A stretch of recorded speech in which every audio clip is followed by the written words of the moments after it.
जब आप सत्ता में थे तो वो तमाम चीजों को लेकर जो वो मुद्दा उठा सकते थे उठाए, उन्होंने उनको भुनाया और शायद जनता उसको मानी, इसीलिए शायद उनकी सरकार आई। मैंने आपसे कहा कि गरीबों के लिए संघर्ष करना मुश्किल का रास्ता होता है। कारण ये है कि संसाधन वालों से लड़ना है। जब आप समाजवाद की बात करेंगे तो आप कॉर्पोरेट हाउस से लड़ेंगे, आप मजदूरों को हक दिलाएंगे, किसानों को हक दिलाएंगे, तो लड़ाई किससे है? उनके पास है जिन पर पैसा है, रुपया है, टीवी है, पहुंच है, आपके आंदोलन करने वाले लोगों को खरीदने की क्षमता है। तो सत्य का रास्ता थोड़ा कठिन होता है, जटिल होता है, और मुझे उस रास्ते पे सफलता इसलिए नजर आ रही है क्योंकि हमारा जनाधार लगातार बढ़ा है। मैंने आपसे कहा 36% तक हम पहुंचे हैं, जनता के बीच जागरूकता है, सामने वाले बड़े मदारी हैं, तो उनसे लड़ने में हम लोग को मेहनत करनी पड़ रही है। हम लोग लगातार प्रयास कर रहे हैं, बातें नीचे तक जा भी रही हैं, और मेरा भरोसा है कि आने वाले समय में और भी बात नीचे तक जाएगी। देखिए, जब किसान आंदोलन चरम पे पहुंच जाता है तो वो कानून वापस ले लेते, वादा कर देते, फिर 1 साल बाद फिर दोबारा से किसान कानून लाने लगते हैं। तो मुद्दा ये है कि वो आपकी पेशेंस को टेस्ट करते हैं। भारतीय जनता पार्टी के लोग आपकी बर्दाश्त कितनी है ये टेस्ट करते हैं, आपके बार बार आपको तरह तरह से प्रभावित करने की कोशिश करते हैं।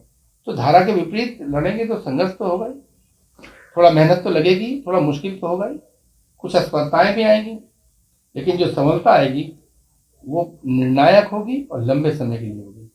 12 से 17 तक अखिलेश यादव जी की सरकार ने जो काम किए थे, आज भी चाहे इन्वेस्टर मीट हो, चाहे योगी उत्तर प्रदेश की सरकार अपने बारे में ब्रांडिंग करती हो, उन्हीं कामों को दिखाया जाता है।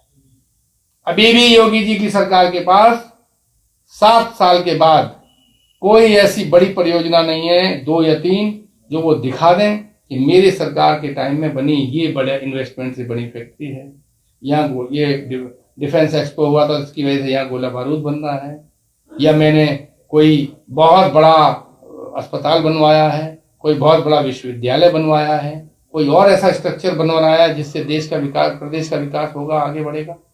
आज भी अखिलेश जी का ही काम है, उनके द्वारा शुरू गई परियोजनाएं ही हैं जिनके आधार पर भारतीय जनता पार्टी की सरकार अपने प्रदेश की बात करती है। पीडीए की बार बार बात हो रही है और लगातार ये पीडीए तब से चल रहा है जब से इन्होंने नारा दिया अखिलेश यादव जी ने।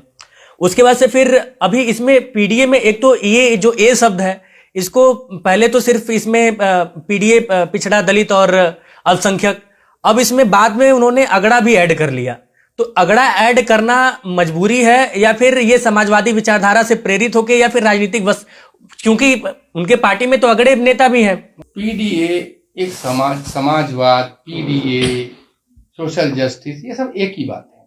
हिंदुस्तान के अंदर कास्ट और क्लास ओवरलैप करती है, मतलब जाति और वर्ग काफी मिले जुले हैं। ऐसा नहीं है कि गरीबों में, अमीरों, उच्च वर्ग जो अपने को कहते हैं उनमें अंदर गरीब नहीं, कम है, शिक्षा का स्तर नहीं है, कम अनपढ़ है, कम पढ़े लिखों की संख्या कम है, जो अभिजात वर्ग है उनके। मुद्दा ये है कि जो भी पीड़ित है, प्रभावित है और समाज के विकास की अवधारणा जो है उसके तहत वंचित रह गया है, वो सब पीडीए में है। महिलाएं, आदि आबादी जो है, वो हर वर्ग की महिलाएं अपने पुरुष वर्ग से पीछे हैं। जिस ब्राह्मण परिवार का बुलडोजर से घर गिरा दिया, आग लगा दी, जल के मर गए, न्याय नहीं मिल रहा, वो पीड़ित नहीं है क्या? दुखी नहीं है क्या?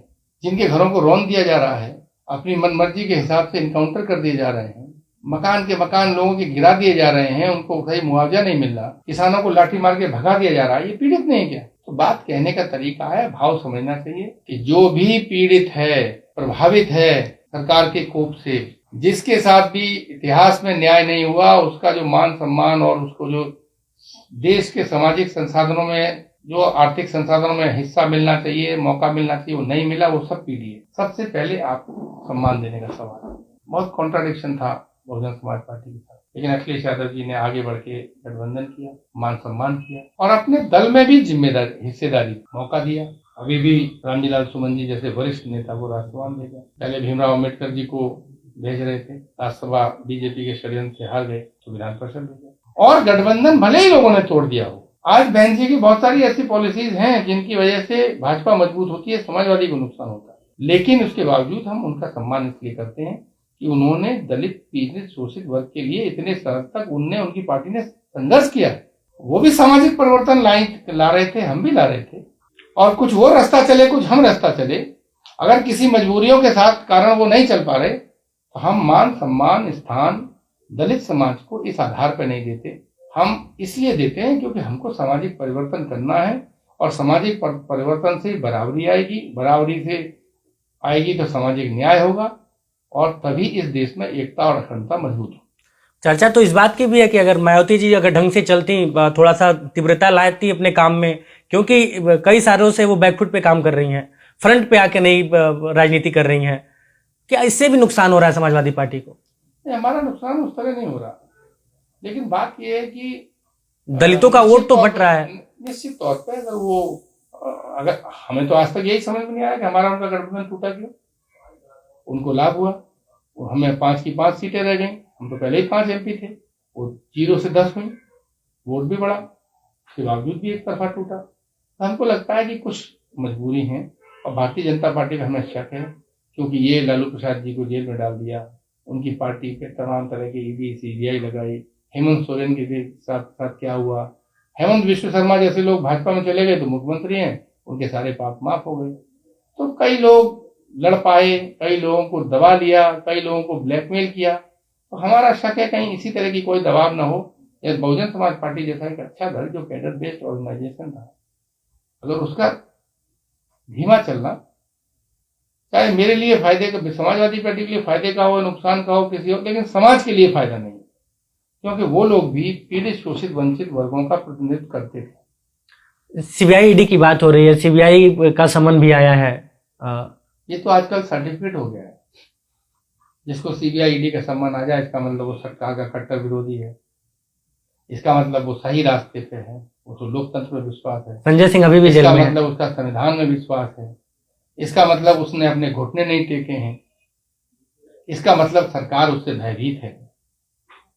सरकार को लगता है इनको जेल में डालें, इनको परेशान करें, इनको राजनीतिक काम करने से रोकें, इनको डाइवर्ट करें, डिस्टर्ब करें, ताकि अपना राजनीतिक काम उतनी तेजी से न कर पाए तो हमें कुछ लाभ मिल जाए। तो ये तो पूरे देश के बड़े मजबूत नेताओं के साथ हो रहा है, और उसमें माननीय अखिलेश यादव जी अग्रणी नेता हैं, उनके साथ भी ऐसा होना ही था। पिछले चुनाव से पहले भी नोटिस आया था, इस चुनाव से पहले भी नोटिस आया। एक आखिरी सवाल सर, 24 का चुनाव बिल्कुल सर पे है, बस होने ही वाला है। प्रत्याशियों का चयन इस बार किस तरह से, क्या केंद्र बिंदु क्या होगा प्रत्याशियों के चयन में? नहीं, ये चयन करना मेरा काम नहीं है, प्रवक्ता का किसी काम है ये बताना, ये तो पार्टी की लीडरशिप करती है। लेकिन मुझे लगता है निश्चित तौर पर हमारी पार्टी की जो पॉलिसी है सामाजिक न्याय की, उसके हिसाब से सब वर्गों का प्रतिनिधित्व हो, और प्रत्याशी जिताऊ हों, अच्छी छवि के हों, सबको लेके चले, ये तो आधार रहेगा ही। और इससे ज्यादा बात इस पे हमारा राष्ट्रीय नेतृत्व, पार्लियामेंट्री बोर्ड के लोग कह सकते हैं। लेकिन वो हमारे साइड वाले समाजवादी पार्टी के जितने भी नेता हैं वो चर्चा करते हैं कि उदयवीर सिंह जी का जो है वहां पे एक बड़ा रोल रहता है। कुछ चर्चाएं हो जाती हैं, जैसे मैंने बहुत कहा, दुष्प्रचार हो जाता है, उसे बर्दाश्त करना। इसे क्या कहा जाए, प्रचार कहा जाए कि दुष्प्रचार कहा जाए? भाई जो हद अधिकार पार्टी के पार्लियामेंट्री बोर्ड का है, राष्ट्रीय अध्यक्ष जी का है, उसे मेरे जैसा कोई कार्यकर्ता कैसे कर सकता है? लेकिन हर बात का जवाब नहीं दिया जाता, ना दिया जा सकता है। मेरा मानना ये है कि कुछ यश अपयश मुकद्दर किस्मत में लिखा होता है, वो चाहे पार्टी के नाम हो चाहे व्यक्ति के नाम हो, वो उसे झेलना पड़ता है। इनसाइड भारत टीवी से बातचीत करने के लिए बहुत बहुत शुक्रिया।